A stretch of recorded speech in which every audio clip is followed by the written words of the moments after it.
Welcome to the MimeCast, another chance to get to know some folk that have worked with the Mime Troupe a little bit better. And this week we are talking to actor, singer, ex-collective member, and famed magician guy, Christian Cagigal. And famed tea drinker. How's it going, Christian? You know, it goes. I got a shot. We're almost out of a pandemic, I hope. We'll see. Are you on first shot or second? First. Which one? Do you have the 2-week wait or the whole month wait? 3-week wait. I think it's 3-week wait. I thought it was 21 days, or it's only 2 weeks. Oh. I don't know anymore. It depends. Yeah, we're trying. It's a weird math thing. Like we got the 2 week. 3 weeks. There's a 2-week one. Yeah, the Pfizer one is 2 weeks.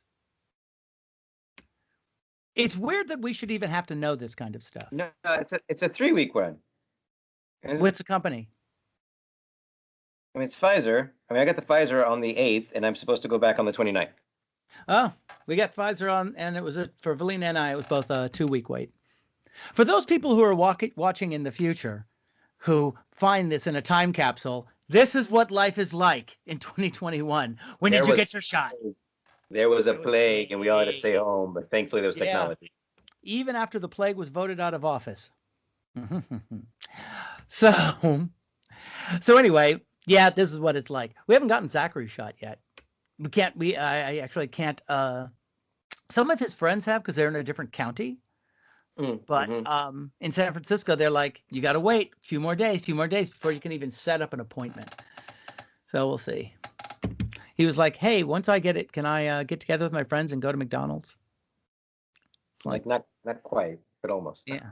That wasn't okay before, but yeah, you know, you're old enough. So anyway, now in the idea of trying to get people to get to know folks better, I like to start well past the beginning. So, where were you born? I'm assuming near your mother, because you know you liked her. Near her. Mm-hmm. I was in the room next door. You were born at home. And then she was like, "Oh, I'll take that one instead. I'll take that one. I don't want this one. I'll take that one." And so it's for a delicatessen kind of thing. Yes. Right. She had me on rye. She had a coupon. She did. So, Daly City or Colma? Good question. Broadmoor Village. Oh. Which is an unincorporated donut hole inside of Daly City. Ooh, which is why there's a Krispy Kremes there. No, that's in Daly City. It's right there. How small is Broadmoor? Where Broadmoor Village? That's just outside of Broadmoor Village. That's in Daly City. God.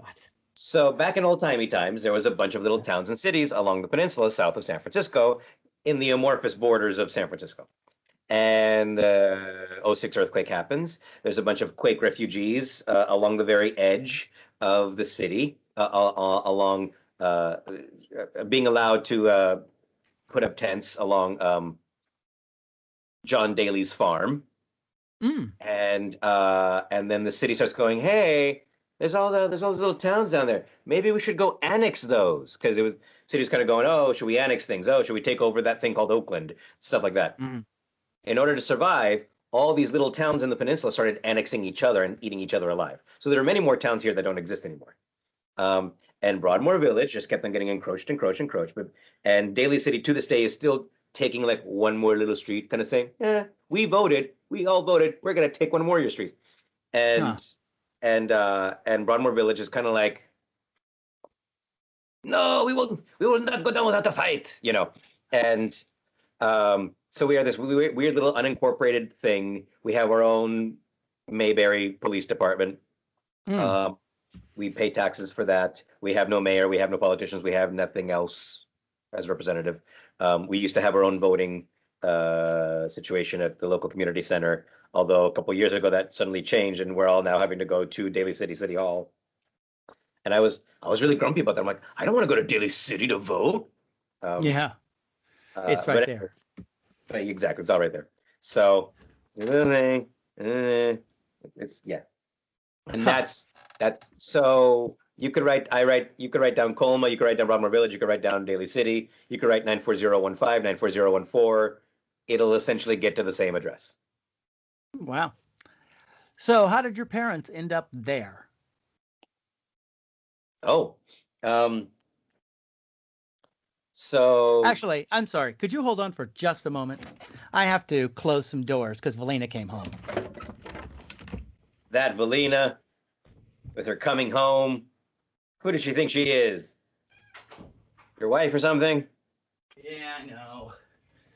We live together. We love each other. We made another person. Okay, I'm back.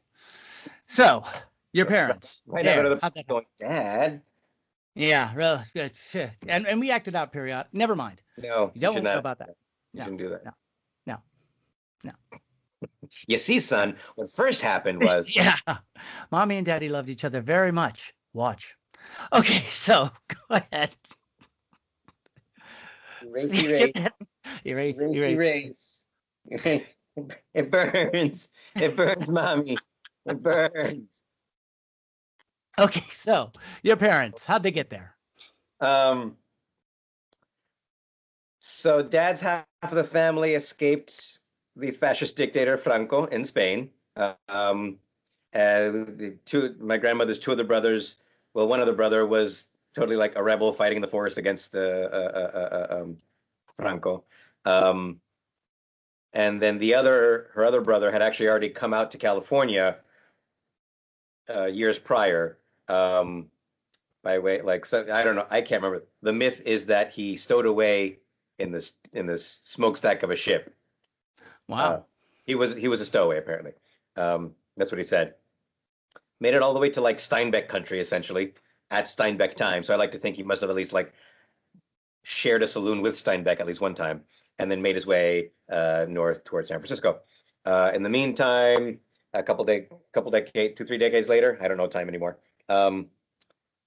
Grandpa has left Grandma for some other woman in Argentina. Grandma now has my aunt and like my dad. For those of you only listening, I made a gesture of aunt about, 3.5 feet tall, dad swaddled in the arms. You're missing the gestures. You know what podcasts are missing? Visuals. Gestures. Yeah. Visuals. Really. There should be some way they could put like, I don't know, video on them. Someday right? we'll have that technology. I really hope we progress because we're so behind. So she's able to make her way here. There was one attempt, but she basically got coyoted, where she was supposed to meet a man with the boat at a dock, and he was not there, and he took all of her money. And by this point, the other brother of hers was, I think, in jail. He had been captured by Franco. But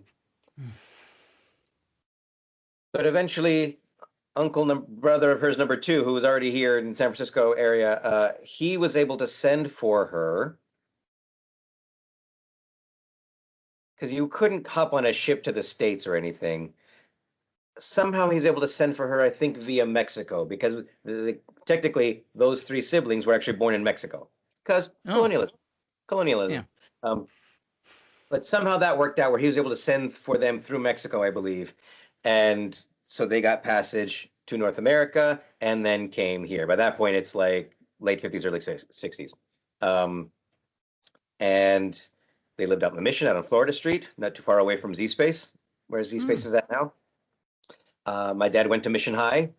He went to Mission High with Carlos Santana. He likes to brag about that. He wasn't friends with Carlos Santana, but he went to Mission High with Carlos Santana. And back then it was a really different time where like you did not hang out in other people's neighborhoods. You stuck to your own neighborhood, right?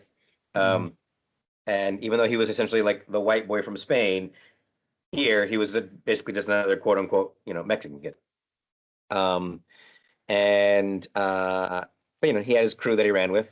Eventually, that grandma starts working for Cable Car Clothiers as a tailor, which is, if you're into sartorial men's clothing, that's a thing. Your ears just lit up at the words Cable Car Clothiers.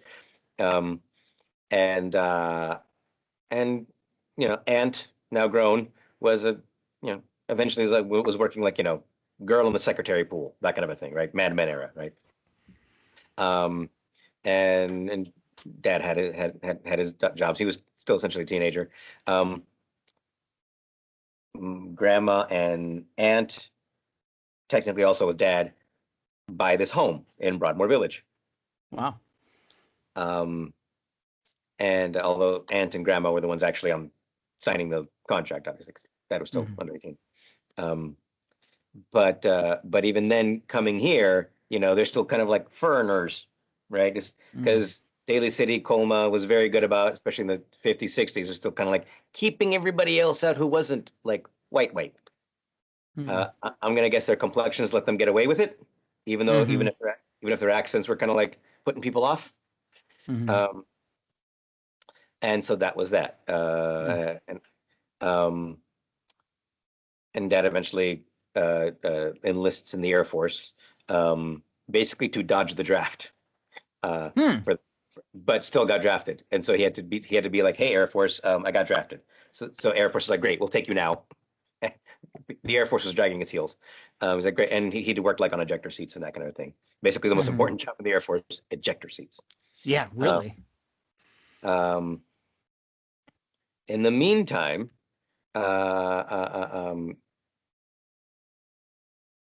mom, born in the 40s in El Salvador to a large family, but I think she was the eldest. And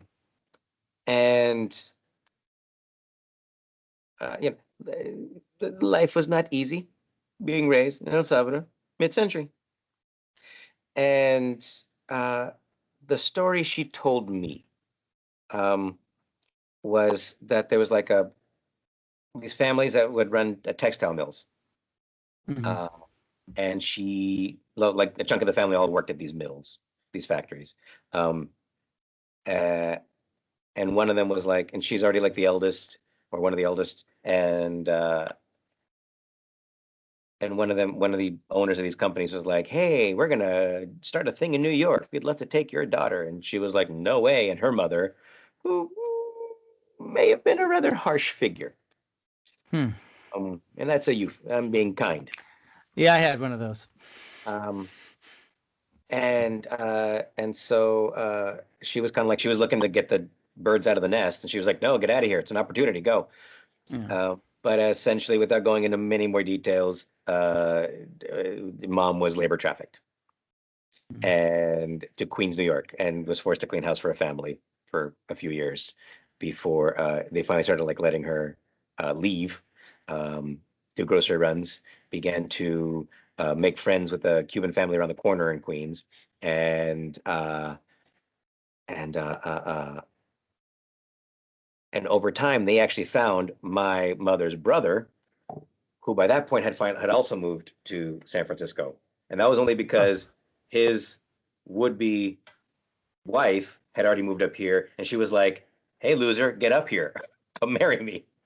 And so he finally did that. They were able to locate her, my mom's brother, and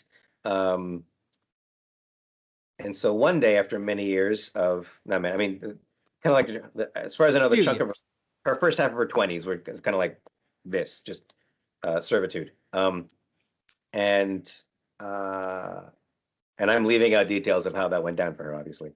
But we all know by now. And so one day she just couldn't take it anymore. She had a freaking conniption fit, yelled and screamed at the family.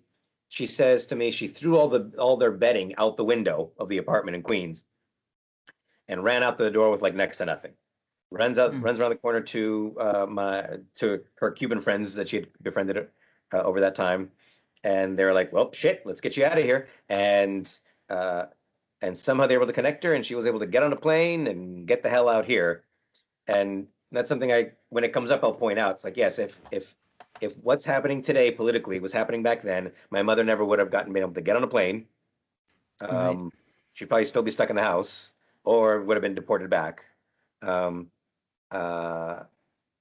she was able to get out here, continues living her life, at a party, she meets my dad because her roommate was best friends with my aunt, his sister, and meets my dad, who by that point had come back from Vietnam. But by this point, he's now came back with PTSD and schizophrenia. But they dated for a short while, and then they got married not too far after that. Pretty much, I was born 9 months almost to the day. So honeymoon baby. So honeymoon baby.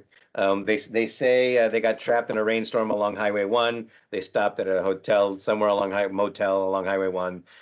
Apparently, I was made during Carol Burnett. As so many are. Which explains everything about it. Does. Yeah. Very. I really see you as more of Tim Conway, but. I agree. Yeah. So you're saying your dad came back with PTSD. He was working. But you had said before that he was working mainly on ejector seats. Now, I know that some soldiers say that they come back with PTSD just from basic training, that's what does it for them.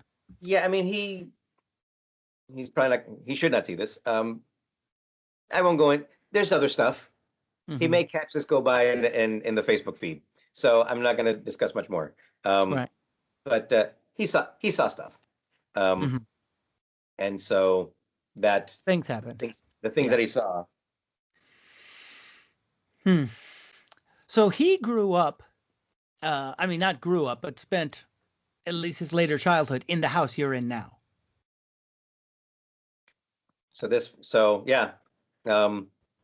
Eventually, mom and dad marry.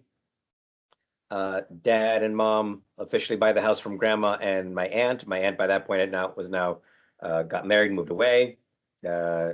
And first to another house in Daly City, and then pretty much Belmont, San Carlos area ever since. Basically where the big Oracle building is at now. Mm-hmm. You know that's where Marine World used to be, the original Marine World at USA. So that's the one I remember, the one that used to be out there, because they were off the same off ramp. Huh. But grandma continued living here, and mom and dad, and then me. So this house has been in the family since at least the 60s. Wow. So soon it'll be my refinancing debt too. Won't that be nice? Something to look forward to. So what were your parents doing at this point when your dad gets back from the Air Force and your mom's out here? Did they get what were they doing for money, job wise? I don't know. Well, my mom was probably cleaning houses for much nicer. If I recall, she was cleaning houses for much nicer people than the New Yorkers. Yeah. Yeah.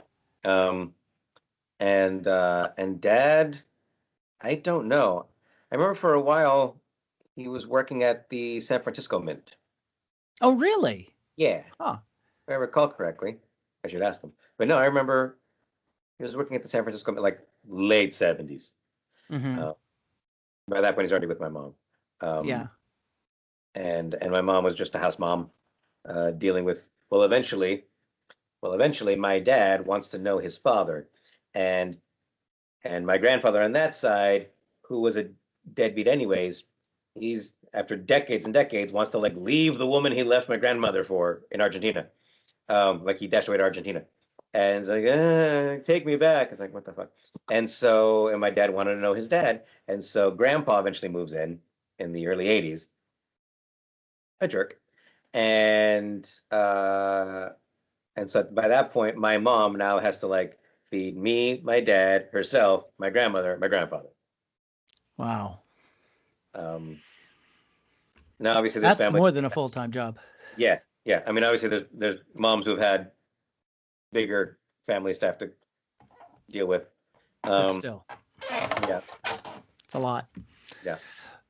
So now you growing up down there, how much of when did there's so much family history stuff? Did you grow up knowing a lot of this?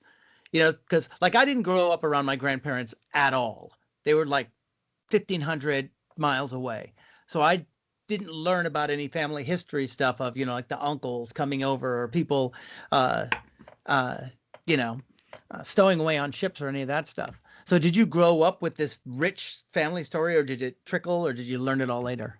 I mean, it mostly just trickled over time. I don't know when I learned everything. The big thing is, discovering that my mom was trafficked. That was not until my 30s, Mm. and that was only because I was here having dinner here. I was not living here at the time, but I was living here, but I was eating here. My mom had made dinner. The TV set is on. One of these, Law and Order SVU episodes is on the TV, some rerun, right? My mom is just like literally just doing dishes while I'm eating, right?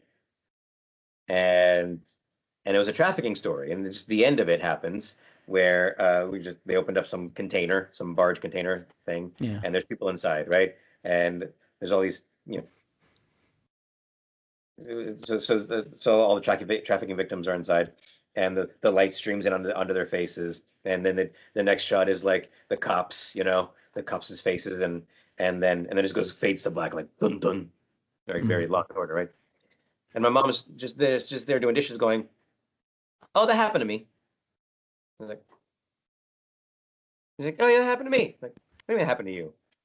She's like, "Remember when I told you I cleaned house for the family in Queens?" I'm like, "Yeah, that's what happened." I'm like, "You've told me about this Queens family forever. You left out the part where you were a trafficking victim." Because, my mom and I didn't share a lot. Mm-hmm. And she could be a very stoic woman. And then sometimes that can be a very Central American mom trait, or Central American immigrant mom trait, at least from my generation. Yeah. So yeah, it was kind of like, buried the lead on like a part of my life, Mom, right? So you knew about the family in New York. You knew she had been there, but you just didn't know what the relationship was.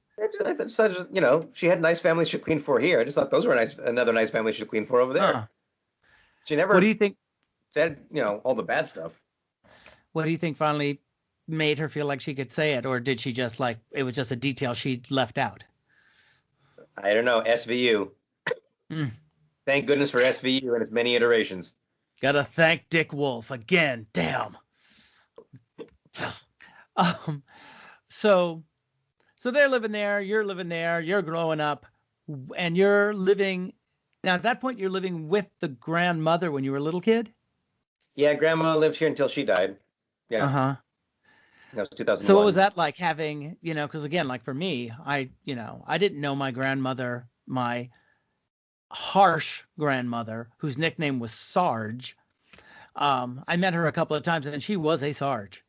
And I later learned that she had plenty of good reason to have this really tough exterior. She'd had a rough life, not just a childhood, but just so much stuff had happened to her in relationships and all of this, that her constant anger and berating of people kind of made sense. I wish I'd known when I knew her, so I could understand why she was like that. But I didn't grow up with her. And so for you, was this your father's mother? This was your father's mother. Mm-hmm. So not the super tough grandma in. No, I mean, really just abusive grandma. But yeah, she died in El Salvador. She my mother never went back to El Salvador. I've never been to El Salvador. She doesn't have fond memories, and then kind of things are difficult there. So after a while, even when I told my mom one time when I was late teens, I'm like, "Oh, I'd like to visit El Salvador one day." She was like, "Even I don't want to go back. Why do you want to go?" Right? So she had nothing but, her experience was like, to hell with that place. That was her reality. And so the grandmother you were growing up with was the quote unquote the Spanish grandmother. The Spanish one that, that did all the escaping from Franco and all that. Right. Did she talk about that? Oh no. I mean, I know about it because it was mentioned, and some stuff was talked about. Like I know she was like straight out of Pan's Labyrinth. She was the one taking like food and supplies to her brother in the forest, right? Oh wow. With kids. I mean, I think they were at home, but I mean, so she dealt with all that and having a brother go into jail and that kind of thing. But there's this general don't talk about it thing that the older generation of Spaniards all agreed. I mean, and you know this, and this goes into a whole other set of politics. Basically, when Franco died and things reverted back to royalty and politics, essentially the country and the politicians, in order to not all kill each other, all quote unquote agreed to, hey, let's just not talk about it. No one will be in trouble. No one, even though there was a murderous dictator for decades and many of your family members are gone and probably in a pit someplace, we're not going to punish anybody. We're not going to talk about it. Bygones be bygones. There were bad people and good people on both sides. And so that's a thing. And so there's a thing called El Unión Española. I'm going to be lynched for saying this. But they're all still like, they're all like the old guys, the old ladies, the old guys, the old Spaniards who had moved here, right? And the thing is, to this day, they were all still on different sides. Wow. But they don't talk about it. So they all still hang out in the same spot, in the same members' room, and they all watch el fútbol, the soccer, right? But you just don't talk about it. Because if you did, well, you're all just, it's going to go tit for tat, right? Yeah. And these days, there's people who are trying to discover that history and dig it up. In some cases, quite literally dig it up. It's like, where is Grandpa? Yeah. Where is Grandma? Well, like they moved Franco's body, I think last year. Finally, they took it out of the the Valley of Heroes or wherever he was buried, and the Phalangists and the Francoists would go and meet there every year on his birthday, and the government finally said he doesn't deserve this, so they moved his body and put it into like his family plot somewhere. Yeah, wow.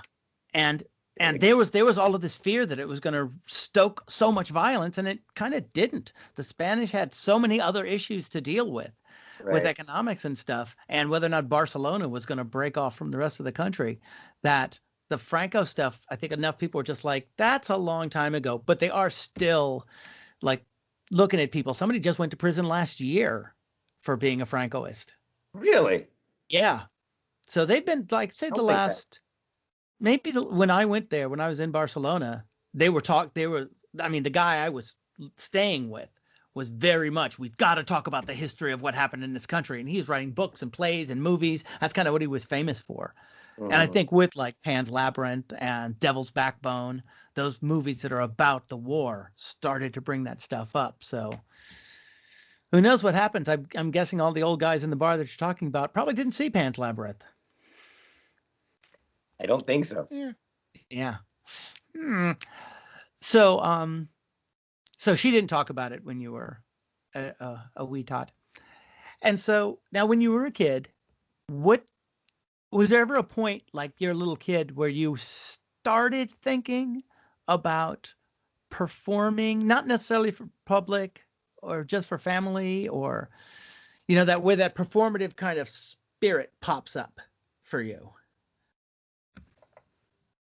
It was sort of always there, at least in my memory. I was very much the kid raised on TV. Back in our day when there was only 4 channels and you liked it, or 3 and you liked it. When you had to turn the dial, when they had the UHF and the VHF dial, and when the television would go off at a certain time because no one's broadcasting except for channel 36 and San Jose. Yeah, really. Yeah. So yeah, for me, it was like just absorbing. And that was back when TV was still essentially, a lot of TV was still essentially like a live play on TV, right? That's what it was still really. Things were still a variety show. We were still kind of coming out of vaudeville, variety, cabaret kind of thing on TV. So, and then everything was a rerun, and there weren't like 100 years worth of pop culture yet from TV. There's only like 30 mainly that you would watch, right? So I just absorbed absolutely I just sat there, just woke up in the morning watching cartoons before while eating breakfast, and then going off to school, come back, immediately start watching cartoons again, watch all the TV, maybe a chat show, maybe a Donahue and an Oprah. If there was no school that day, I'd just be watching, All My Children and Santa Barbara, I think, and stuff like that. And Drama. Total. And then, if it was preschool, then I would be coming home early, and I was watching Leave It to Beaver, Petticoat Junction, Dick Van Dyke. Deeply in reruns at that point. Deeply in reruns by that point. I was watching reruns of Carol Burnett. I was watching reruns of Dick Van Dyke. I was not watching Muppets prime time, but I was watching Muppets in rerun. So, I'm just absorbing all this old-timey TV, old-timey movies, musicals. Like, were you watching, when I was growing up, I was watching stuff that was basically one generation older than me, So I'm growing up, and the Marx Brothers are dead, but I'm watching Marx Brothers movies, I had like 2 or 3 generations by my point. By the time I came around. So, yeah. And then, so that I think I just absorbed all of that. And I mean, I literally just like boob, tube, stare, right? And then cable happens. And that's giving you a lot more choices from a lot, there's Turner Classics, there's Disney Channel, there's Showtime, there's comedy concerts, so suddenly I'm being exposed to all this more stuff, right? That's being mainlined straight into my brain. And so that's my own, and cartoons, all the Warner Brothers cartoons, all the Warner cartoons that we're supposed to cancel now. I was watching all that stuff. And so I don't know if I had a natural inclination for performing, but I definitely mainlined enough damn entertainment into my brain that I think it kind of made me a performer. Or like that was just like the easiest. Like, I've worked with you on stage. Cartoony timing is not difficult for me. I don't even have to try because I have all the Warner Brothers and all the Popeye and all the Disney and everything just in the back of my head. It's just there, right? Yeah. So I don't know. I think I kind of when I started acting or performing. I think I was just kind of like bringing all that stuff up and putting it out because I just knew how to emulate it from absorbing it so much. And so that meant that by, when in kindergarten, they're asking you, oh, what do you want to be when you grow up? Draw yourself as what you want to be. I drew myself as a ringmaster. Oh, really? Oh, yeah. Like my, in kindergarten, other kids as heroes were like sports icons. And I was like, no, Bob Hope. Somewhere Bob Hope's like, huh? Right. Wow. Yeah. And then I loved street performers. Like on the rare occasion, my parents would take me to the wharf. Pier 39 had essentially just opened, right? And that helped to really create this whole life on the wharf of commerce and people. And there were street performers along the wharf, and remember that Pier 39 stage was actually not at the end of the pier, but smack down in the middle, right? Yeah. And so look, there's a guy getting out of a straitjacket. There's a guy there with a puppet. Oh, and my parents would be like, no, we have to go. And I'd be like, no, I'd be dragged. I would be just throwing a tantrum and weighing down their hand because we're gonna watch a puppet on the street, So I always loved performance. I loved being in an audience. I think that was a big thing for me. Is like I loved being in the audience watching something with all these other people. And I think that those two things combined are kind of like, especially being like the only kid and the weird kid with not a lot of friends.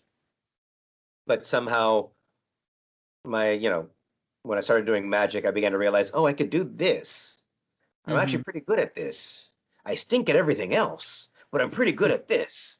And I think in large, I was a 13-year-old just emulating everything I had seen my entire short life, Now, did you want to be? You're saying you liked being in the audience, you liked being part of that group. was there a point where you wanted people to look at you, or did it just like you started doing stuff and people started looking at you? Like, were you doing it for the audience, or were you doing it because you felt like you wanted to do it and an audience is the natural result of that? I think the audience, it's weird. I've never cared about attention to myself, which I know sounds weird. But I like the idea of creating that reaction, whatever it is, in an audience.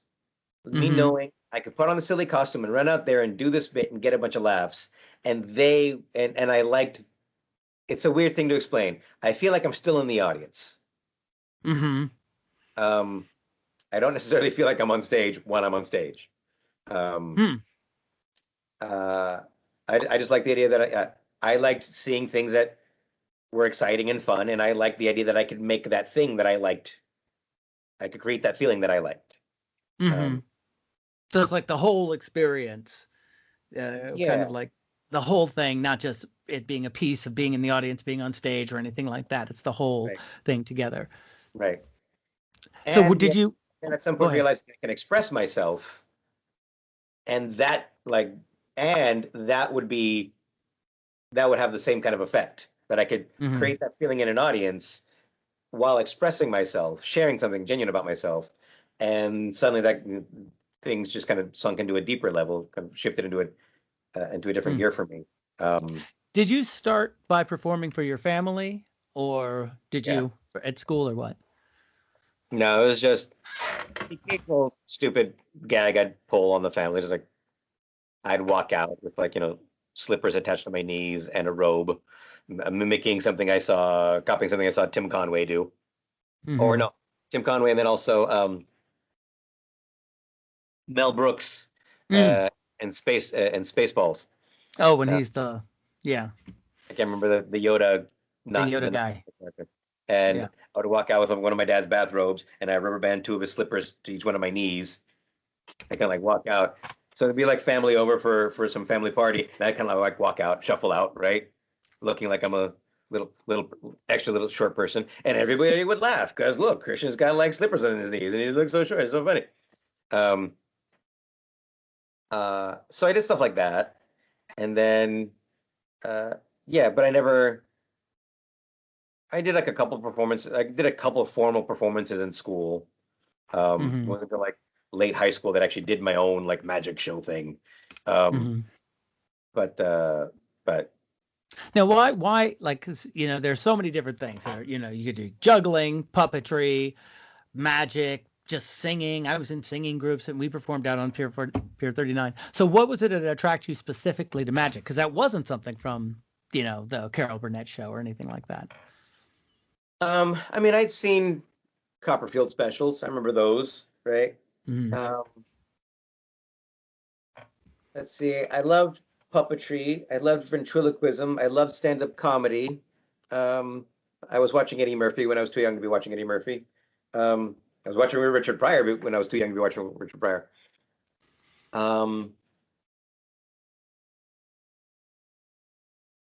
And I dabbled a couple times in magic, like Scholastic Book Fair magic book, right? In sixth grade, that kind of a thing.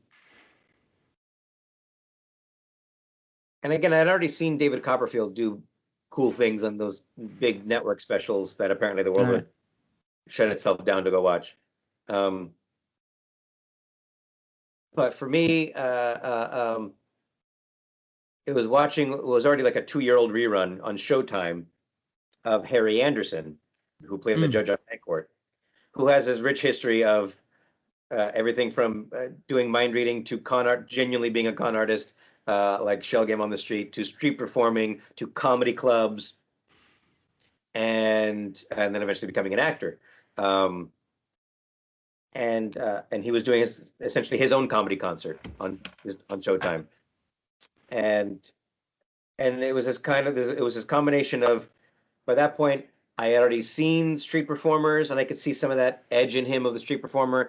I had seen Magick, obviously. I had seen comedy specials on cable, and here's this and old timey movies, and he's there with the fedora and the painted tie and playing the Glenn Miller, right? And And so it was kind of this perfect combination of all these things I enjoyed watching. Mm. Mm-hmm. And then not only was he doing like fun, crazy comedy and magic, but then he would also do some weird piece of magic and theater with a monologue with a needle going through his arm, or the thing that I think had even more influence on me, he would end his whole act telling the story, sort of the origin story of him, which is all mythical because his character was Harry the Hat. So he was had the fedora, right? So he had this whole thing about like his parents who, how he would wait in front of J.J. Hatt's hat store in Manhattan while his parents went to go shoplift at Macy's. And while seeing all these fedoras in the window, and J.J.'s might still be there, actually. It was there 10 years ago. And being a little boy, seeing a man come across the street with a cardboard box and 3 playing cards and doing 3-card Monte, the kind of game of 3-card Monte for people, and him studying that, watching it. And while he's telling this 7-minute story, he's got these jumbo playing cards. They're the size of your torso. And he's doing magic with them. They're changing. They're becoming other cards. They all become the same card at the end. It's this big ta-da finish. And that one in particular just completely mesmerized me. Just this mostly 7-minute story, only couple phases of magic. I mean, there's 3 phases, and the first phase is, if you weren't paying attention, not really a phase of magic. But I would watch that video every day. I would watch it twice on the weekends. I would just rerun and try and decipher how the hell is he doing that with the big cards. I don't know. I would go frame by frame because you could do that on a VHS. Wow. Yeah, right. And trying to decipher how the magic worked, and memorizing the performance and everything. And so that, I think, became a huge, like, to this day, you see me do a whole hour-long show of me sitting at a table doing storytelling with card tricks and con games, right? And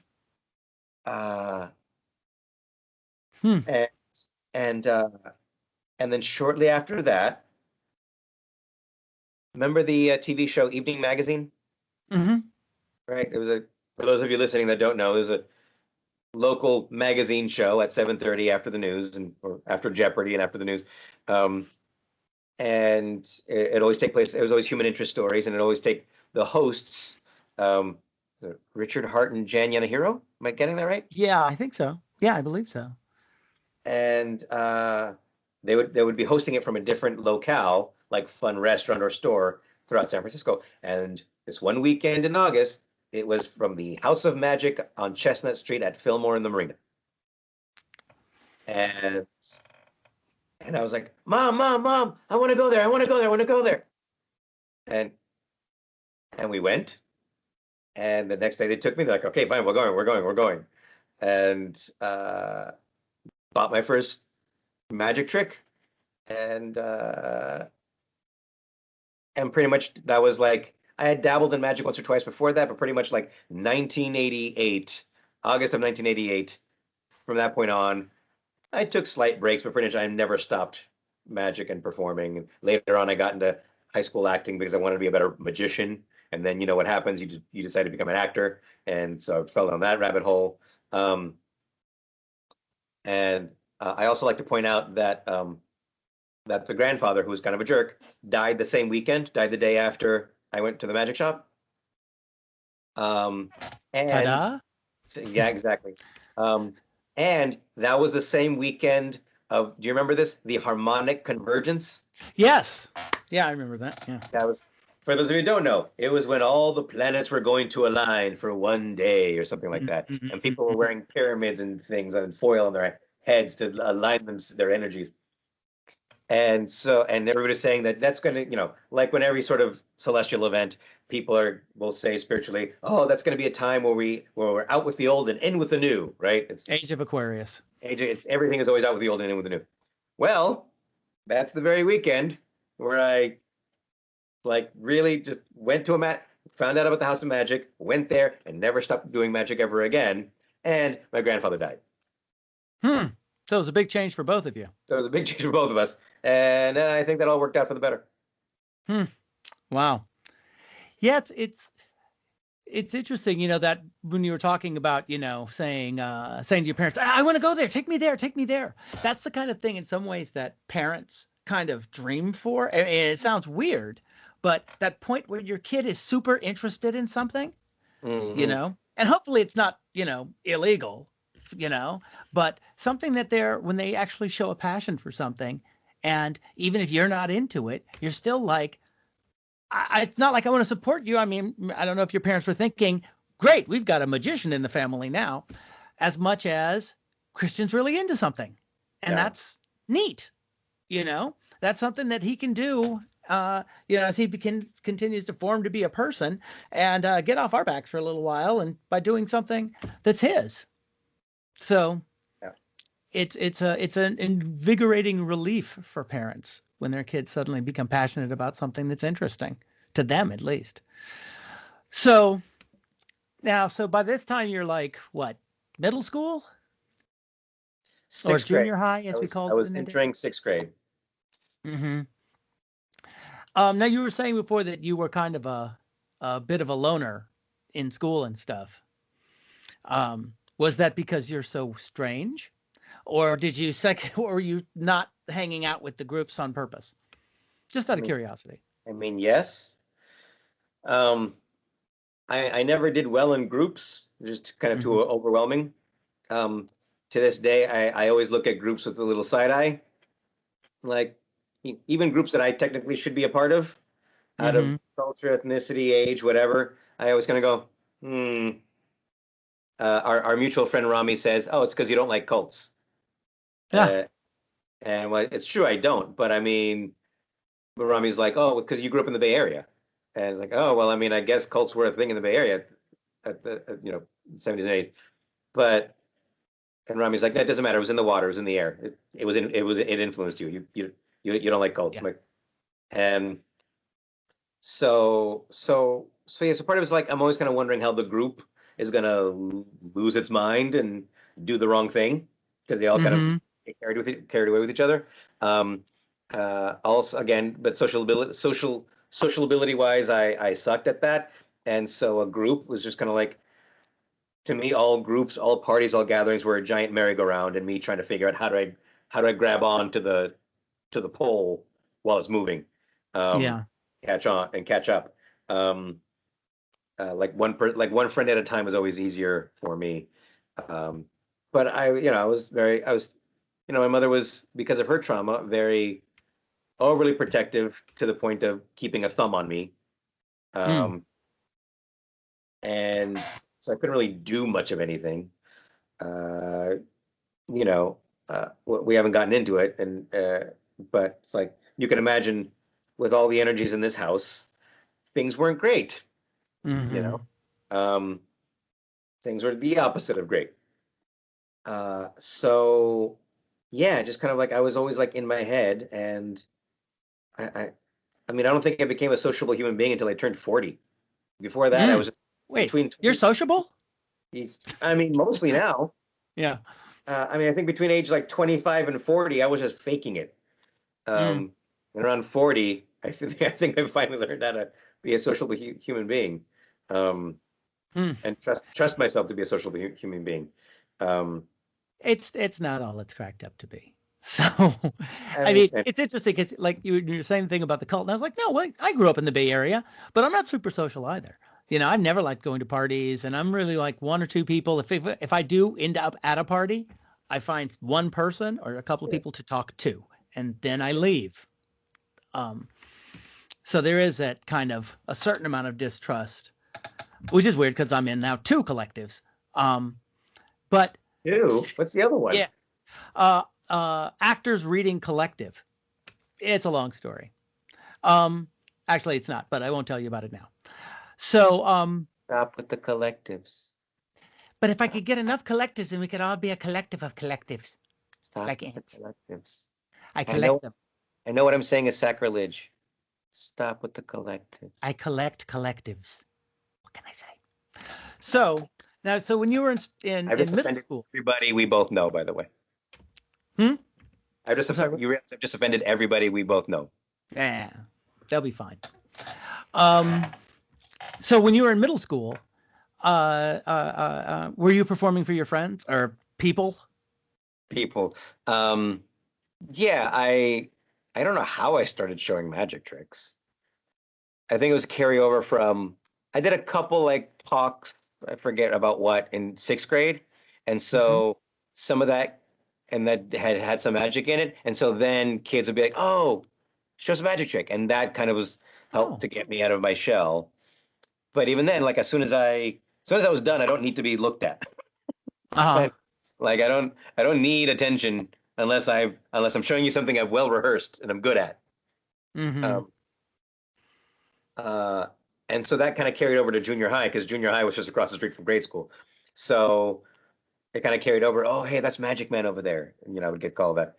And um, and so kind of in between classes or maybe at the last 4 minutes of dead time at the end of class or lunchtime, hey, Magic Man, show us a trick. And so I was kind of like I was always trying to learn something new, so I always had something different in the pockets in case somebody asked me to do a magic trick. Hmm. Um, Wow. I mean, it's just interesting to be called man when you're in middle school. So, it has that timbre of very late '80s, early '90s Bay Area hip hop. It's like, hey, man. Magic Man, Magic Yeah. Man, right? So now at this point, you're like you're saying, you're doing stuff end of recess or lunch or whatever. Um, what were you thinking were you thinking in terms of maybe I could do this, or were you like, I'm just gonna have to get a job somewhere, Oh you no, know? oh no, this was like doing doing that was kind of like I want to do this, and actually, but a year or so after I started doing magic, my parents took me to see Copperfield in Wow. Tahoe, Wow. and and uh, and what at the end of that show, watching the remains of a motorcycle that had vanished, um, and seeing an audience full of people paying a lot of money, I was like, I'm gonna do this for the rest of my life. Uh, I don't want to do anything else. Why would I want to do anything else? Um, Yeah. for me, and it's not like it's been entirely lucrative all the time, as you well know, because acting, but same difference. Yeah. Uh, but for me, it's not even just like the calling to have to perform in spite of myself, so much as like if I have to have a job, if I'm going to spend most of my time doing something I don't actually want to do just to live, I'd much rather do something I want to do. Mm-hmm. I don't Oh want, yeah. when I was a kid, at this point, I don't really foresee myself having kids. Um, that and I want them less and less. I like other people's kids, and then I can give them back. Yeah. We play, It's hang a out, loner. Yeah. and then it's like, great, you take care of all the rest of it. I had a fun time. Usually kids exhaust me. Usually I'm like one day with a kid, I'm like, how do you all do this? I'm so tired and anxious. But when I was little, I was thinking, well, I'm probably gonna have a wife and kids or kid one day, and I'm all like, if I have to spend all this time away from people I want to be with, doing Mm-hmm. something else to make a living, I much rather have it be something that seems frigging awesome and fun. Yeah. Magic and then acting seem like, well, I'm pretty good at this. I enjoy it. It makes me happy. I want to do this as a way of life and career making a living. And as you were doing more and more magic and becoming clearer and clearer, like your parents take you to see Copperfield, so I'm assuming you were talking about it all the time and gathering stuff. How were they about it? Were they just like, yeah, that's Christian, or were they like trying to you know you tell you've got to have the job to fall back on or something like that? Uh, my freshman year in high school, my mother was happy I was doing magic, but also like, stop doing magic. You're wasting too much money and get and finish your math homework. Because I would start doing homework at 6 while watching TV during commercial breaks. And Hmm. then I would finish somewhere around Carson's monologue. And this would piss off my mom. Hmm. So yeah, I was watching all that stuff, right? There was a while where I'd switch back and forth between Arsenio and Carson, trying to watch the monologues at the same time, right? Um, and uh, so my mom was not like entirely supportive. Hmm. Um, but my freshman year in high school, my first year at Westmore High was also the same first year of my drama teacher at that same high school, who you might know. She's around, Mary Bishop. Oh yeah, yeah. She was my high school drama teacher, Oh wow. 1989, 1990. And it was her first year, I think, as a high school drama teacher. So she did not walk in with the same biases that the previous teacher would have had, preferring to cast their juniors and seniors, right, their high school stalwarts. And so she ended up casting me as Sganarelle and the Doctor in Spite of Himself by Moliere. Wow. And which was exactly the right role for me. It's shticky. It's basically a lead role for the character role, right? For normally would be the character role in some other play, and I could as a kid I could crank out all the Warner Brothers shtickiness, and it was at that point that my mother was like, okay, I think he can do this. Like I see something here, but at that point my parents still felt, and I think that my dad still feels this to this day, that I would be more successful as an actor, or it's more honest work to be an actor than a magician.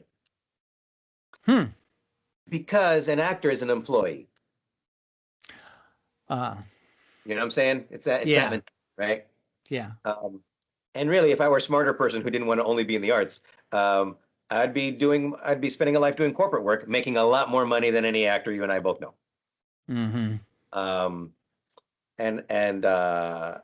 But I didn't know that quite at the time. They didn't know that at the time. They just figured the only successful magician they knew was a super famous superstar on TV called David Copperfield. Their son is never going to be that, but they're thinking, oh, he could be a good actor though, and then he could make a good honest living. They're all over the place. Right, exactly. So yeah. So I think they're always still hoping I'd do more acting, and I did. I mean, I kind of stopped doing magic for a while to get my degree in theater, and did musicals with 42nd Street Moon.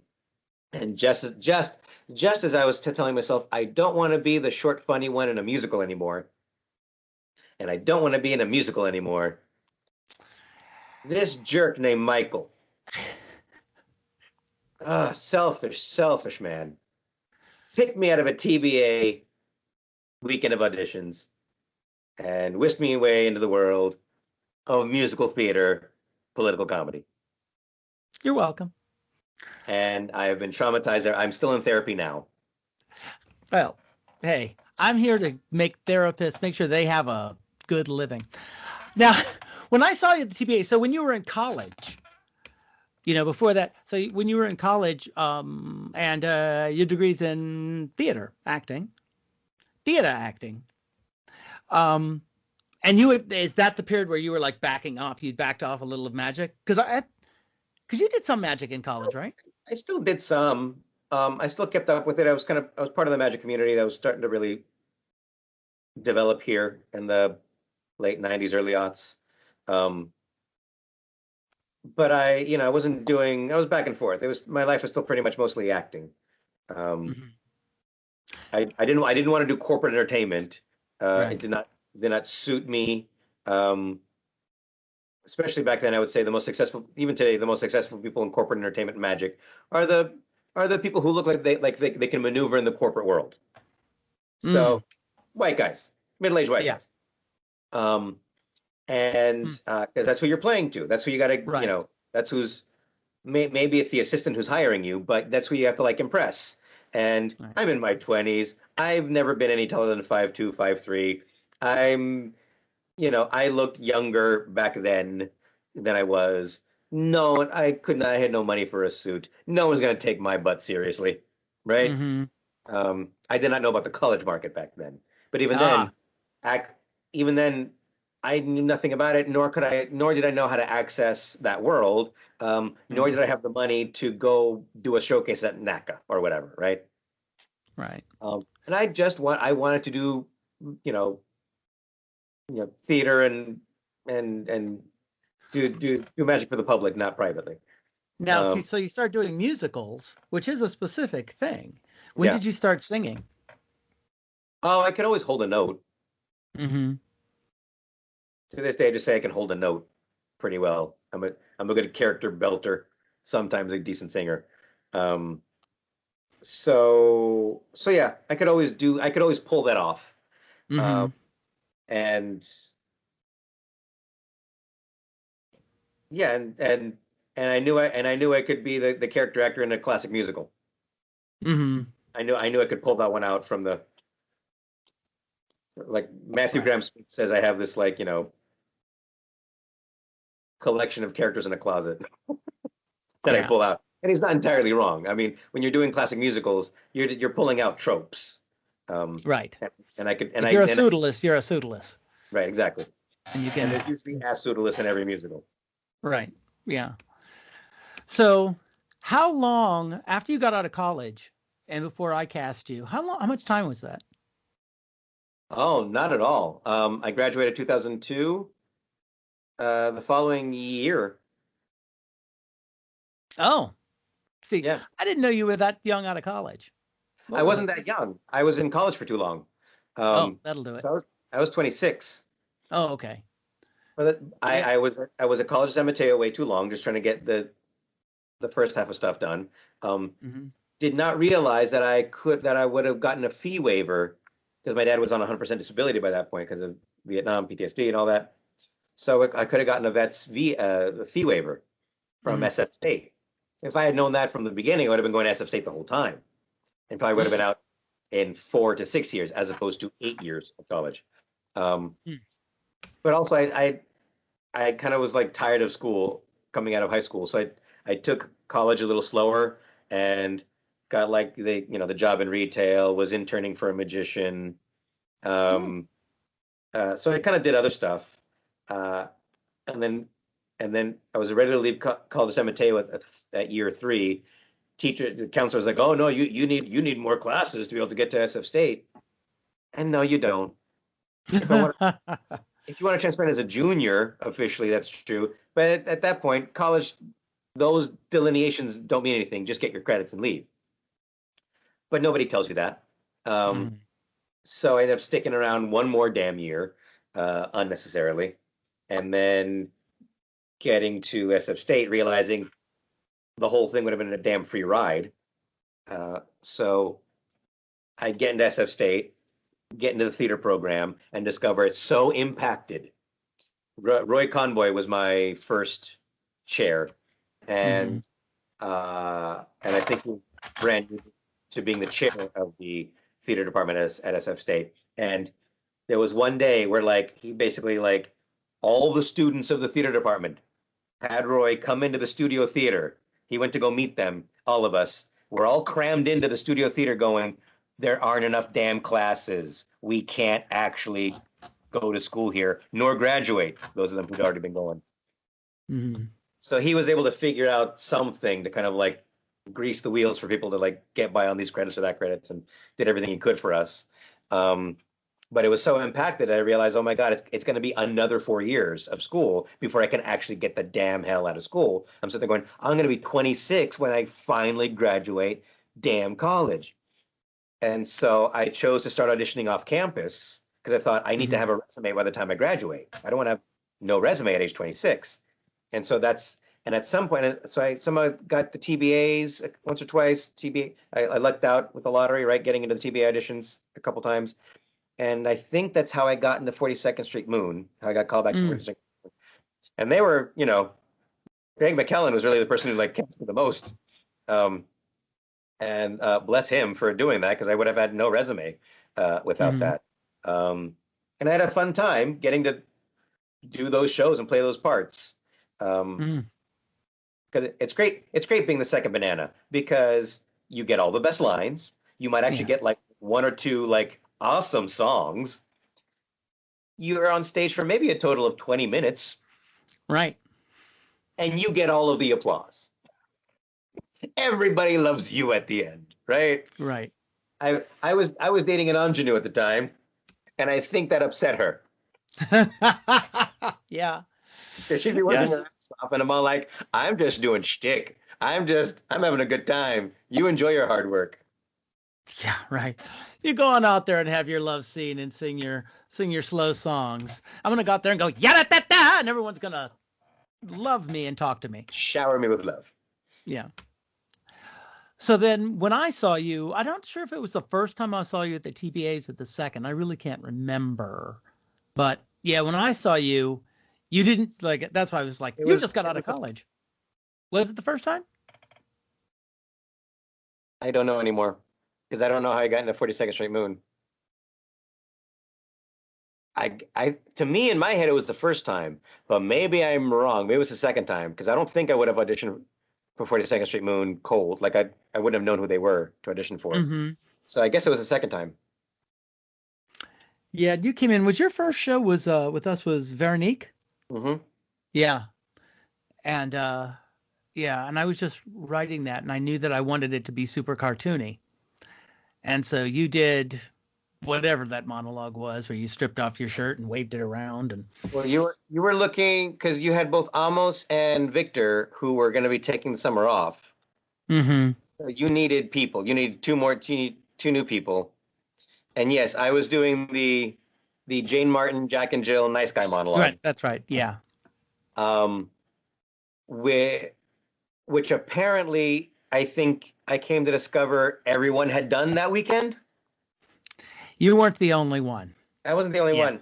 But I was the only one who took those 2 minutes and made them into a show. Yes. That's one thing I prided myself on is like, this is going to be a journey. We are all going to laugh. There's going to be some tears at the end. It's going to be a thing. And because the stage direction said, like, at some point, he like rips off his shirt and throws it on the ground, just like furious, before he kind of like contracts again, right? Mm-hmm. I'm all like, well, go big or go home. And so by the end of it, you remember, I'm like, during it, I'm like this little meek, nice guy who's kind of like frustrated at like how the world treats nice people terribly. And little by little, just like getting hot under the collar and just undoing each button one at a time. And then finally, when it comes up to like that moment where he's just like finally like screaming at the top of his lungs, screaming for why, like, you know, nice, good people are good. And so I'm like waving the damn white iron collared shirt like a revolutionary flag in the air. And then I'm sitting there, I'm just heaving my pudgy little hairy body like a cartoon character at the end until and I knew that would always shock people. I knew that, like, I knew you were not gonna, no one would forget me after doing that. And then at the end of it, and I'm really just explaining all this for the people who are listening. I would realize that I was half naked, cover my boobies, laugh nervously, slink back into the chair, mildly explain myself, apologize, curl into a ball, and scene. And that, me doing all that, usually got me the call back. Yeah. Well, I called you back as soon as I could, and I was like, and I told everyone, it's like, well, this is the person we should cast. Be like you said, because, you know, Victor and Amos weren't going to be around, and I wanted to snap you up before somebody else did for the summer, and so I did. That because collectives take forever. Months by months, Michael. Fast as I could. But like, by that point, I'd gotten my magic show into the Fringe Festival, and I'm all like, these are my dates. And then Victor's like, no, that'll be great, that'll be fine, it won't conflict. And then I finally get cast, and they fucking conflicted. And I had to drop at least one of those dates. Well, that's life in the big city. I'm still not bitter about that, by the way. That's good. I'm glad you've gotten over that so well and forgotten all about it. Yeah, actually, I mean, sometimes it's very quick casting, and sometimes at that point you came in and we had just finished a big turnover with, you know, previous head writer leaving, all this stuff had happened, and so people were still not trusting me as much. It was a tumultuous time. It was a tumultuous time. It was a tumultuous time at the Mime Troupe. I was scared. Me and Becca Fink were like, we're the newbies going, what the hell is wrong with these commies? It's just a clown show. Get over yourself. It was so much fun. I really liked doing that show. I mean, I didn't do it. I directed it. Yeah, it was a lot of fun. And Conrad was there. And, in those days, we had a nice big fat cast. And there was a lot of stuff going on. But trying to negotiate the shift, of that particular period, the people because people were just starting to look at me and go, can you really do this? And do we trust Michael to do this? And I'm like, yeah, you should. And different who wants to direct and all of that stuff. And that we managed to get through that and actually do some really good shows despite the kind of the offstage tumult. Is one of those things that, like, if somebody's going to write a book about the troupe at some point, that period, that like 5 years, which was like really hard, you would never know it from the shows. They gave me irritable bowel syndrome. You already had that. I had to leave. You had to leave, and I'm guessing you already had that. Hey, wait a minute. You were lactose intolerant and didn't know it. That's not our fault. Yeah, but my poop just came out funny the next day. Yeah, it's because your poopies were because of your pupusas. Too many pupusas equals bad poopy. Commies gave me lactose intolerance. Poopy pupusas. And they're upset that the revolution never happened. Gave me lactose intolerance. Well, you had to give you something. It was your birthday. Kids, don't turn to communism. It gives you lactose intolerance. It frees you up. Just stay away from the pupusas. That's all I'm saying. I should have brought a pupusas to eat right in front of you. When Zachary was going to school at Balboa, and sometimes I would go pick him up early, and there's a pupusas restaurant like 2 blocks from there. That's just what it says, pupusas. And I was like, I'm gonna go pick Zachary up a little early today. Oh, I'm too early. I guess I'll have to get some pupusas. They're delicious. Anyway, so you're with the troupe for how long were you with us? 3-4 years? I mean, unofficially, like 2003 to 2008. Because you took, the last couple of years, because you didn't do. I was only in the collective for maybe 4 years. Yeah, something like that. But unofficial. You did the shows before. Yeah. Yeah.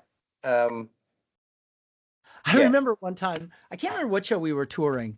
It might have been Veronique and I wasn't in the show, but I went with you guys up somewhere. And I remember you had been complaining about not wanting to go up on a ladder. I very specifically remember this. And you were like, I hate the ladders. I hate the ladders. I hate ladders.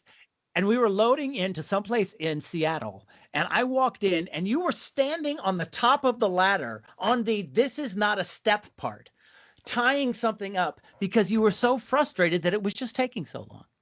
And you were like, this should just be done. And you climbed all the way, and I was like, I didn't say anything to you, but I pointed it out to Valina. Yeah. Like on this last step? Yeah, on the last, you just had gotten all the way up there, and you were just like, I'm just doing this. Where did we go? Yeah, I thought we got as far as Portland. I don't remember Seattle. No, didn't we play in that place? I actually don't remember because on that tour, I had to leave. I went on that tour to watch Zachary, and so that Valina could do the show, but then I really badly twisted my ankle. Right. And I had to fly home because I couldn't do anything else. So I don't remember if that was Portland or Seattle. I had not been to Seattle yet. We got as far as we were doing so Eugene and Portland. So maybe it was Portland. I don't remember. Oh yeah. I would have stood on the last step. I would have stood on the second to last step. No, the very top, that last blue one up at the top that says "Do not Christian, do not stand here." And that's when I was like, yes, he's finally succeeded in losing his mind and focusing on the show enough. But it was fun, and having you around was an interesting period because you were enough of a of your own creator that You could have opinions about stuff. There was no question about teaching you the style. You know, the cartooniness, the vaudeville, the comic timing. I could tell Valina one time I was directing something there, and we had an actor came in, and I said, "Yeah, this is like a Niagara Falls moment," and the person was like, "A what?" And I'm just like, "Oh my God!" You know, slowly I turned, step by step, inch by inch. They had no idea what that was. I'm like, this is like the classic vaudeville bit, and so having to explain that. You know, or having in your case to not have to explain all of that stuff. Well, I still don't know what that bit is, but I mean, you don't know what that bit is. That is like when the moment you started going into the script, I was like, oh, I get it. Yeah, right. Yeah. It was actually the bit that made the Three Stooges famous. It was what they did when they worked for that other guy, like Ned Healy, and they were his stooges. And then one day he said, "Well, you come up with your own bit," and they came up with Niagara Falls. And you can still see it on YouTube. You could find like them doing it in the early 30s, and that was their bit. And so, but having the kind of language around takes and stuff made it a lot easier. And you know, so that was fun. And it was fun working with you guys on Godfellas. Having you and Valina as a couple was especially funny to me. Listeners, he wrote a play for me to make out with his wife twice. I still have pictures. It's disgusting. It's so wrong. I feel bad for Zachary having to see that. Well, again, Zachary has seen he's seen slides of things that nobody should see. But yeah. One thing I remember about that was, you know, writing those parts for you and her as the couple, and both of you separately talking to me and going, "Really? this is gonna work?" And I was like, "Oh yeah, it's gonna be great." You know, both you're like, "I don't get." It's like, and it was so funny. You guys were such a cute couple. So it was pretty funny. So now you were with us for some years, and then now during that period you were also doing. It seemed like you were starting to really do more like solo show magic stuff in the fringe festivals and things like that. So how did you find your way back to that after like kind of stepping away from it and doing musical theater in college and then theater when you first get out, but then going back to like long form magic? I think it was just kind of time. I'd wanted to do something, and a local juggler, street performer, stalwart, Fred Anderson, who like he was old school street performer. He knew like Robin Williams and Harry Anderson and like all those cats back then. You know, he was like the 70s, 80s era of street performer, comedy club scene, that whole thing, right? And then went off to do corporates and cruise ships and showrooms around the world. Who could just like take an audience and with like juggling and a tightrope and jokes, just like wind a whole audience around his pinky for an hour, right? Sweet man, he's still around. He was like, I forget what it was. I saw him at a magic lecture being put on by the newer magic shop at the time, Misdirection's Magic Shop, Joe Pond, friend of mine. And so this magic community was starting to kind of develop that had not really been around here before. And I was already known for doing storytelling and magic. Again, influenced by Harry Anderson. And he had said, "Hey, have you ever heard of fringe festivals?" I'm like, "No, what is a fringe festival?" And he told me and said that San Francisco has one, and you might want to like apply for something like that. I think it'd be a good thing for you. And I'm like, "Oh, I'm gonna find out what this fringe festival thing is." And that's kind of what started it. And I got in, and now suddenly I had like 6 months to make sure I had an hour-long show. And that's kind of what got me back into doing it, because I always known I wanted to get back to doing it and creating my own work in theaters. And so that's where that started. I ended up getting in twice. 2003, 2004, and then after that, I just started trying to. I produced it one time on my own off a cash grant, also at Exit, the cafe space, in 2005. 2006, Exit was willing to co-produce with me. They didn't show interest when I first asked them, but Christina had seen me act as going back to Spain as Lorca in a play about Salvador Dali by Dan Carbone, as Stephen Patterson as Dali, John Soule, his husband partner, as the director, and that was at Exit on Taylor before Cutting Ball had taken over or started leasing out the space from Exit. And Christina, who's the AD of Exit, who had already said no to me to co-producing a couple of years prior, she saw me in the show, and she loved me in the show, and that was kind of what like opened the door for her being open to me being co-produced by Exit Theater. And 2006 is when I finally started figuring out a certain artistic aesthetic I was going to go in, which is the weirder route. I didn't think I was going to go into weird or spooky, but I'd kind of gone from traditional comedy club variety show style magic show to this weird spooky thing. And then 2007, I had rewritten that show entirely, and it became the Pandora Experiment, which is kind of where I started figuring out my style. And then I continued on from there. That was 2007, and pretty much from 2007 on, I was artist in residence at Exit for many years. Technically still am. Just haven't done anything there except for putting on a magic festival produced by them. And just every other year, I just kept on trying to make another show that I would deliberately try and get run for at least 4 weekends, because I wanted to make sure somebody would come out to review it, and I wanted there to be a new show every year or two, so that way that someone would come out to review it. I was trying to create my canon and also just be seen in the theater community, at least on paper, literally in the newspaper, as somebody who was doing stuff and somebody worth paying attention to. And 2012 was the last show I created. And by that point, I'd already done like a couple Fringe festivals, and we had taken one of my shows, a new show, to Frigid Fest in New York, to a sister theater of Exit Theater. So that was my first time in New York in my early 30s. And by that point, I was like doing online chat forums for Magick a lot, which there are many. But I was kind of really chatting with the people in the little niche world of magic where we all do weird magic, and it's called bizarre magic, or it might be spooky, or it might be storytelling, might be more theatrical.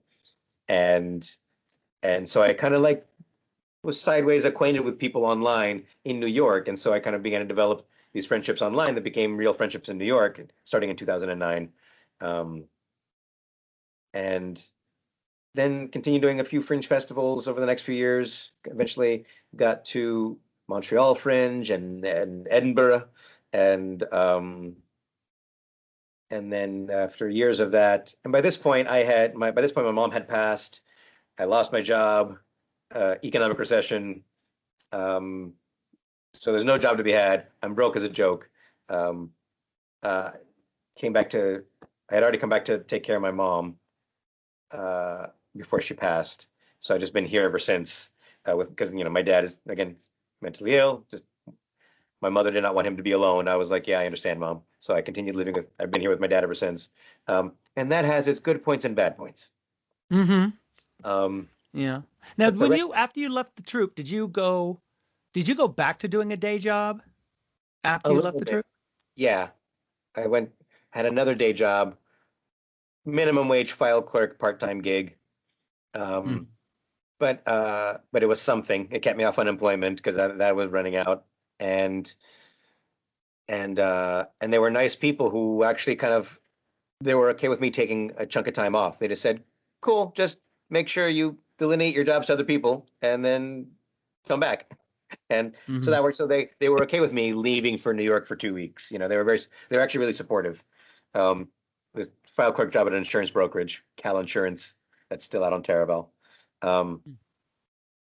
And so that was now very at this like point also, I remember there was a point where you were very much like, let's say, hesitant, as I recall it, to do Magic Castle. There was you had some trepidation around the castle, and you've ended up performing there many times. Yeah. How can I put You were the rebellious young magician who didn't want to go the mainstream way? Completely. And also didn't think people were going to take to what I do there well. And that's sort of true. There's many people who do take to it very well. And in the beginning, there are some people who did not take to it well. Oh, for those of you who don't know, the Magic Castle is like a big deal. It's down in LA or Hollywood? It's Hollywood. It's Hollywood, and they do specials, they're television specials and stuff like that. And it's just one of those places that looks damn good on the resume and gets you some interesting visibility. Yeah. And Christian played there a few times. Yeah, I got in with, eventually it was my I was kind of like, and I'd gone one time, and I was kind of like, I didn't personally like the vibe originally. But apparently things changed in the few years after that. I mean, it helps if you're already a stalwart at the castle because you have your community there. But kind of walking in as a total newbie and not knowing anybody, a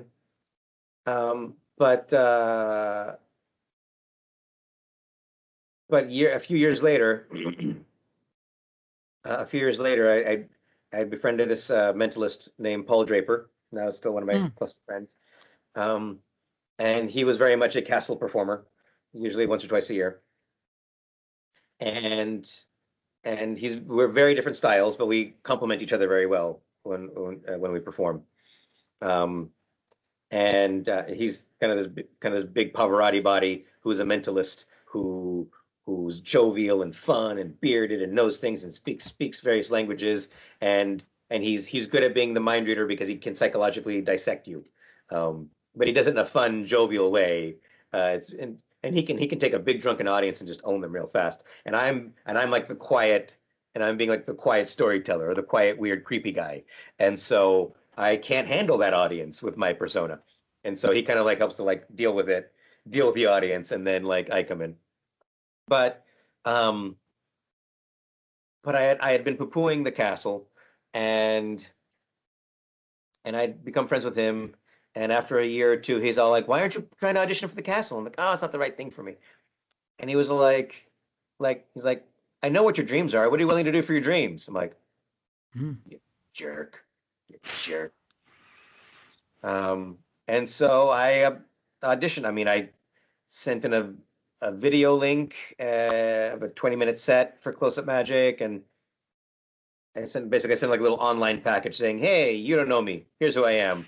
Here's my friend Paul. He said I should do this. Here's some other people you know. Here's."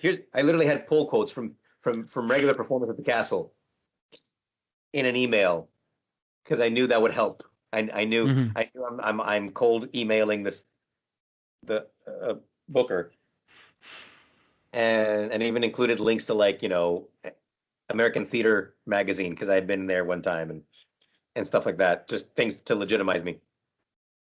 And there's a lot of people trying to get into the castle to perform, so I was not high on the list.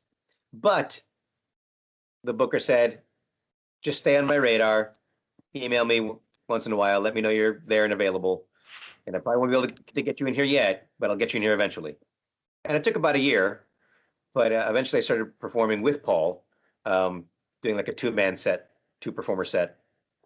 And to this day, normally it's me and him once, maybe twice a year, typically in January, sometimes in summer, doing 3 45-minute shows together 3 times a night from Wednesday to Sunday.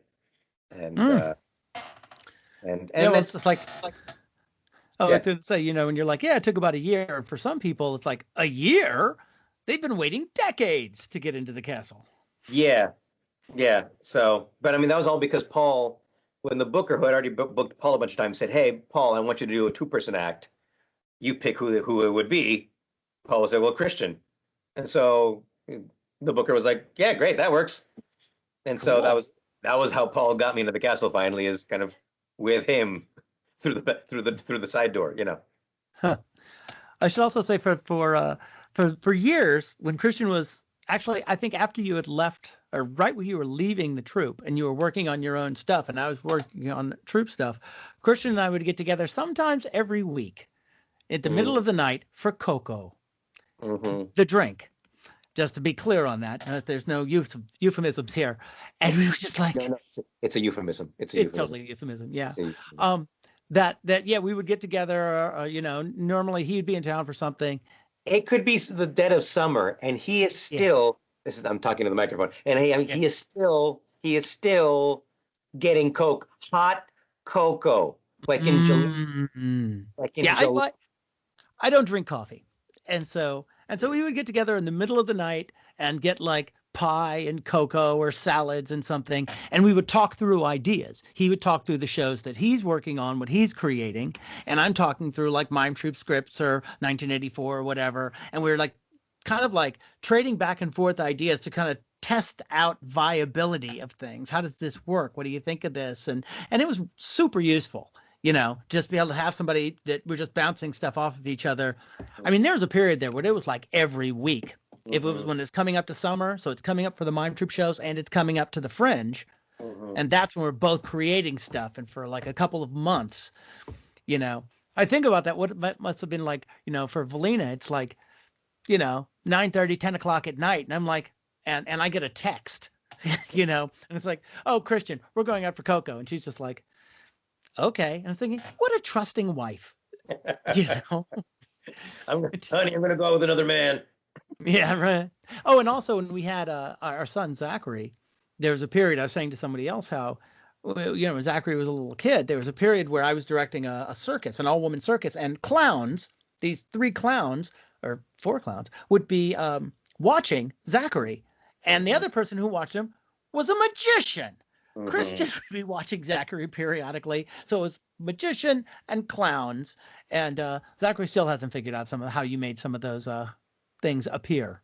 Christian would make something appear and then leave, and Zachary was just like, and I always wondered what that must have, for the kids at school. And he's just talking, yeah. So this magician came by, he gave me this, he made this appear, and the kids are like, what is your life like? But that was fun. And I see, and then when you became lactose intolerant, the whole cocoa thing kind of became more difficult. But that was also when you were doing, I mean, very, very messy. Very messy, very, very messy. And you started to do the ghost tour in San Francisco. So you purchased the ghost tour, and so we would be able to get together after you had finished the ghost tour, come to near my house. And so what has that been like doing, kind of owning a business and having to create stuff like that? Yeah, thankfully I didn't have to create it. So my friend Jim Fassbinder, who I knew from the burgeoning magic community here in the late 90s and early aughts, he took to my storytelling magic style. He was into the thing I mentioned before, bizarre magic, before I was really into it. And he even had like a few local friends that all kind of liked the same thing, where things were about seances and ghosts and magic, and and I wasn't quite there yet. And he wanted to create this walking tour. He had seen ghost tours in other cities. They were kind of starting to become like a thing, like a real, and especially in New Orleans and other cities, they're like a money making thing. Ghosts are lucrative all times of year. And he wanted to make his own thing. And it was also sort of a way of him having a day job, getting to perform magic. He would do magic during the tour. And so he really worked hard, and he got researchers to write stories, and researchers and journalists to write stories, to do the research on the, he found like the perfect neighborhood, which is Pacific, like kind of lower Pacific Heights, Japantown. because it had like the biggest cluster of legendary ghost stories in one area, so you don't have to walk people across town like many other walking tours of any kind have to do for you. Did the research, had other people do the research, paid other people to write the stories, and then he kind of used those as the starting scripts. Did all the marketing, did just everything. He was the real entrepreneur that got the thing built and up on its feet and ran it sometimes 7 nights a week, cash business, because he didn't want to deal with anything else. And this is like it's like 1998, right?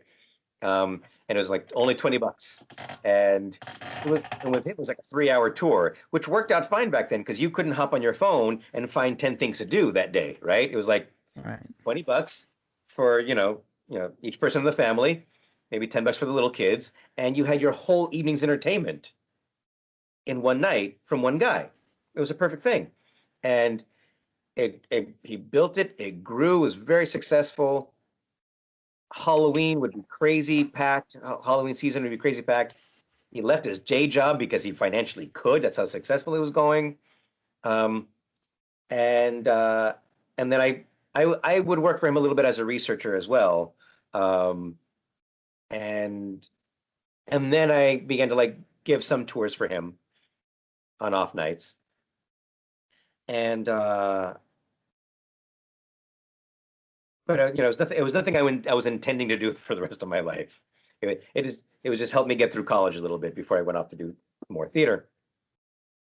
And he continued running that tour for 17 years, and ran himself ragged doing it. Knees were a problem, doing the hills on his knees, but he was trying to get to retirement, trying to get to age 70, get like a couple more points out of retirement. And he did it, and he was like, Christian, I'm gonna retire. I'm gonna end the tour. I'm gonna retire. There was a couple of people who had wanted to buy it from him, but he would over the years, but he wasn't that interested. Somebody was asking him about it. He's like, oh. And when he said to me he's gonna retire, I was like, well, Jim, I'm gonna be turning 40 soon, and I'm dead broke from all these damn fringe festivals I've been doing. Because unlike the smart fringe festival performers, I didn't do all the Canadian ones where you could actually make money. Yeah. And so we talked and we worked out a deal, and he was like, if I'm going to sell it to anybody, I'd much rather sell it to you because you were there from the beginning. He actually helped me. What I left out is that he had me come on board early to help him create the tour. Like he created it, but like when it was up and running, I basically played like co-director. I would kind of give him notes, help to restructure the tour, magic consultant, like, oh, you should do this instead of that. And watched it many times. So to him, he felt like passing it off to me was like the better choice because it would be done right and done well. And so 2016, I finally purchased it. And had to learn. I didn't have to create anything from scratch, but I definitely had to learn how to run a business, a sole proprietor business, dealing with licenses and business certificates and whatnot, and the marketing. Thankfully, by that point, there's already a few other ghost tours. By that point, Jim's was the first. Everyone else kind of looked at Jim's and going, "Oh, money, we can get onto that too." But by that point, his tour was had the best SEO, or one of the best SEOs. And there's a large audience that just looks for ghost tours, whatever city they go to. So I didn't have to do much in the way of marketing. It was actually still kind of grassroots with a decent SEO. And then just kind of like keeping the audience that you had happy and giving them little marketing toys or a little button or a little ghosty light or whatever. And that just seemed to always generate more revenue, more audiences coming back. So I was pretty much, he created it. I just had to step into the car, soup it up a bit. I made reservations online. I did a little more online marketing. Would do more Facebook ads during fall, that kind of thing. But yeah, I mean, having to run a business on my own, it's great because I make my own schedule, but also not because I got to be running in the evenings especially during summer and fall, when I much rather be doing other things, but that's when everybody wants to be on a tour, on a ghost tour, right?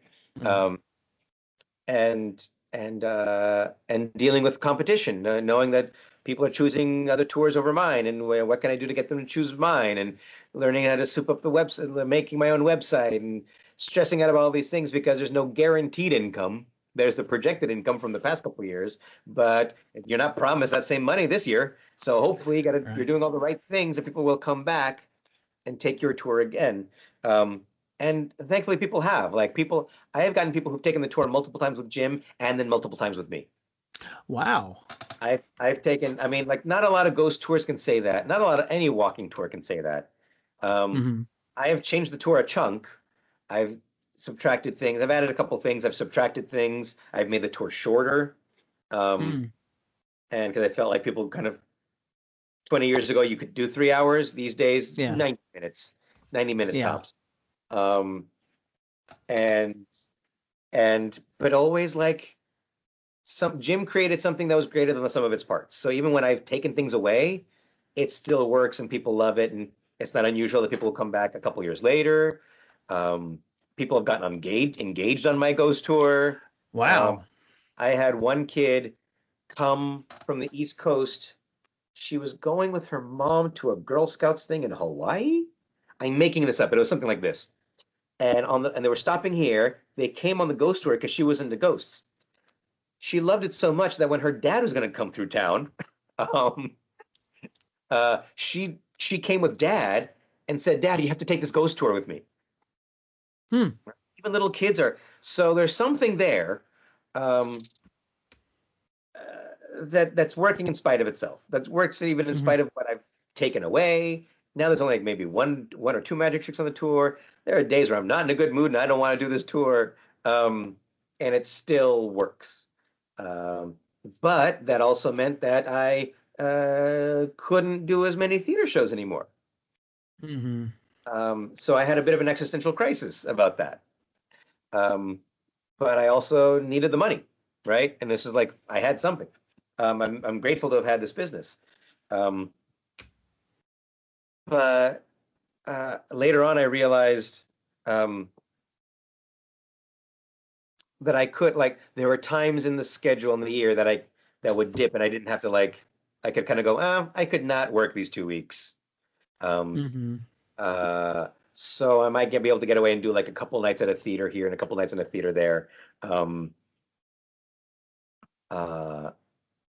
Yeah, and you see, you've been getting back into making other shows again. I mean, part of it is the pandemic. Yeah. Wiping out everything like a rocking tour or theater. Right. But feeling like you've had, in our conversations, you talking about feeling like you have the space to kind of get back into creating another show. Yeah. Well, less creating another show and realizing my previous shows would play better now. I don't want to say I was ahead of my time, but I think I was ahead of my time. It happened. Because I'm seeing what's happening now in Magic going, I was still fucking doing that 10, 15 years ago. Why wasn't anybody fucking paying attention to me? And also realizing things I want to tackle, I already tackled.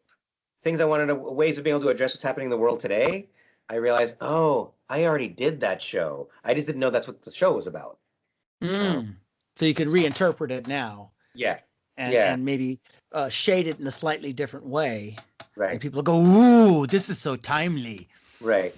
So that's the kind of thing I want to be doing. And then the nice thing about the ghost tour was that it gave me the income to do a half move to New York. Right. So I was going there often enough to perform and do my little theater shows at the Crane Theater, where Frigid Fest comes out of. Now they're just called Frigid NYC. But because I have this relationship with them now. And I realized bouncing back and forth. I was realizing I was spending enough money on Airbnb or hotel or like the St. Mark's Hotel that just renting a mildly affordable room would be this in an apartment year round, even when I'm not there, would be the same price or cheaper. Yeah.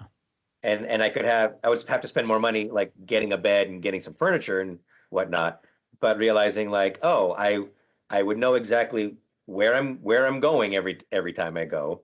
My own bed, I could have extras, toiletries, underwear, whatever, and then also there'd be a kitchen, so that we don't have to spend money on restaurants and snack packs from Starbucks, right? And I was looking around and didn't really, it wasn't a rush. I didn't have to like move. I wasn't getting kicked out of anything, so that was nice enough to be rushed. And then a buddy of mine, I ended up like connecting with a buddy of mine who was living there at the time. It's still living there. And he said, "Oh, well, actually, a room is going to be opening up in my apartment in the fall." I'm like, "Oh," and so that was like 3 years ago. Wow. And so, or to maybe 3 or 4 years ago, and obviously the past year has been a wash because I've been here. Yeah. And you've also been going back and forth with Odd Salon. Yeah. Which you've been working on in the Bay Area and also Odd Salon New York. Right. I co-founded Odd Salon in New York. I definitely pushed it into being. But there are other people who definitely helped make it happen. But I definitely had to. For those of you who don't know, Odd Salon, it's I was gonna say that. If you know what Nerd Night is, imagine Nerd Night by non-experts who are drinking. If you don't know what the hell I'm talking about, it's experts and enthusiastic amateurs telling fun short stories from history in the fields of art, science, adventure, everything. Essentially, everybody has a couple stories in them that they know from history. That like the weird, nerdy, obscure, fun thing that if we get you drunk enough, you'll tell us all about it. Imagine getting to do that with slides in front of other drinking nerds. And so it was created back in 2014 or 15 by by Annetta Black, Trey Belchowski, others. Rachel, I don't know her name because I never met her. Another woman named Rachel. It originally had come out of Atlas Obscura. Annetta was part of Atlas Obscura in the very, very beginning, and she created the San Francisco branch of Atlas Obscura. She left Atlas Obscura but kept doing Odd Salon. And just want to say it's Odd Salon. Thank just you. because people hear it from the Odd Salon, it sounds like Esalen. It's like it's a place that a bunch of people are going to get naked and sit in hot tubs and talk about themselves. It's Odd Salon. Right. We're talking about odd things. Things. And you can find it on YouTube. And I kind of by this point I had all this information about haunted, weird stuff in history in San Francisco. I had given one talk on haunted and weird history of San Francisco at the Officers Club in the Presidio. And I was trying to find someplace else to give these talks or give these do short versions of them. I found Odd Salon. And eventually Annetta gets back to me, reminding me that her and I have actually met because I had met her at the Atlas Obscura headquarters in Brooklyn after a show. I was like, "Oh, hi, it's you." And so I kind of got whisked away into that, and it sort of become like another. While I've not been able to perform regularly outside of doing my walking tour, that sort of became like another creative outlet. Getting to go learn something from history or share something from history, do the research, create a funny, entertaining slideshow or a dramatic slideshow, and then get to present it to people, and doing that 1, 2, or 3 times a year. Usually as a speaker, sometimes as a host curator, where the curator gets to actually pick the stories for that night's show. And I really enjoyed it. It just became a different creative outlet for me, and a new audience. People who would not drunken normally audience. A drunken audience. But people, everything from goth burner kids to security tech nerds who are kind of the same thing.